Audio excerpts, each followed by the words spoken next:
Hello সবাইকে, বকা খাওয়ার জন্য রেডি হচ্ছি। দুজনে একটা এক্সপেরিমেন্ট করছি।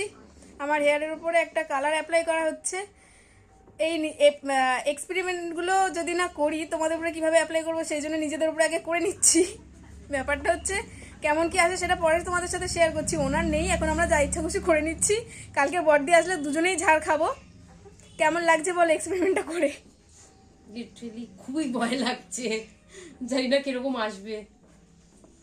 ভালো আসলে সবাইকে করাবো, যে আসবে সেই সেই করবে কালারটা, রিভিউটা দেবে শুধু। দাঁড়াও, কেমন কি আসে বলছি। একটু হালকার মধ্যেই করার চেষ্টা করছি, নাহলে বাড়ি থেকে তো আবার বার করে দেবে। না, বাড়ি থেকে বেরিয়ে গেলে তুই আমার বাড়িতে আসবি, আর আমাকেও যদি বাড়ি থেকে বার করে দেয় আমি কোথায় যাবো? পার্লারেই থাকবো। প্লিজ কেউ আমাকে একটু নিজেকে দত্তক নেবে গো, আমাকে আমাকে একটু দত্তক নিলেই হবে।